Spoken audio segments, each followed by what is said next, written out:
এটা হতে পারত তাদের ক্ষমতার কেন্দ্রে থাকার সময়, কিন্তু বাস্তবতা বলছে ভিন্ন গল্প।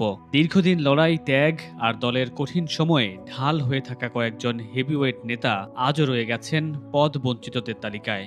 যারা আমার নেত্রীকে বন্দী করেছে, আমার নেতাকে বিদেশে থাকতে বাধ্য করেছে, পদ বঞ্চিতদের তালিকায় সবার আগে আসবে শামসুজ্জামান দুদুর নাম। একসময় ছিলেন ছাত্রদলের কেন্দ্রীয় সভাপতি। ১৯৯৬ সালে পরপর দুইবার নির্বাচিত সংসদ সদস্য। এরপর কৃষক দলের সাধারণ সম্পাদক ও সম্পাদকের দায়িত্ব পালন শেষে হয়েছেন চেয়ারপারসনের উপদেষ্টা। দীর্ঘ সময় ক্ষমতার বাইরে থাকা বিএনপির ঢাল হয়েছিলেন এই শামসুজ্জামান দুদু। সভা সমাবেশ কিংবা টকশোতে সরকারি দলের নির্যাতনের জবাব দিয়েছেন নানাভাবে। তাই প্রত্যাশা ছিল সুদিন ফিরলে বিএনপিতে বড় পদে দেখা যাবে এই হেভিওয়েট নেতাকে। কিন্তু একের পর এক জমা হয়েছে হতাশার গল্প। শুরুতে চুয়াডাঙ্গা ১ আসনে ধানের শীষ প্রতীকে মনোনয়ন চাইলেও তার পরিবর্তে প্রার্থী করা হয় কম পরিচিত মোহাম্মদ শরীফুজ্জামানকে।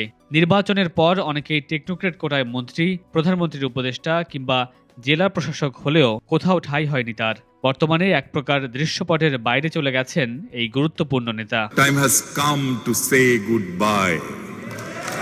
ঢাকা মহানগর দক্ষিণ বিএনপির সভাপতি হাবিবুন নবী খান সোহেল, যাকে বলা হয় রাজনীতির কবিয়াল। তার রাজনীতির বয়স ৪০ বছর, যার বেশিরভাগটাই কেটেছে আদালত চত্বরে মামলার হাজিরা দিয়ে। আওয়ামী লীগ সরকারের আমলে তাকে ৫০০-র অধিক মামলায় আসামি করা হয়েছে। জেল খেটেছেন ৫ বছর। এই নির্যাতিত নেতাকে এখনও বিএনপি সরকারের কোনো গুরুত্বপূর্ণ পদে দেখা যায়নি। নির্বাচনে মনোনয়ন, সিটি কর্পোরেশনের প্রশাসক কিংবা সরকারের কোনো পদ কিছুই পাননি হাবিবুন নবী খান সোহেল। তবে আসন্ন ঢাকা দক্ষিণ সিটি কর্পোরেশন নির্বাচনে অনেকেই তাকে বিএনপির প্রার্থী তালিকায় দেখতে চাইছেন।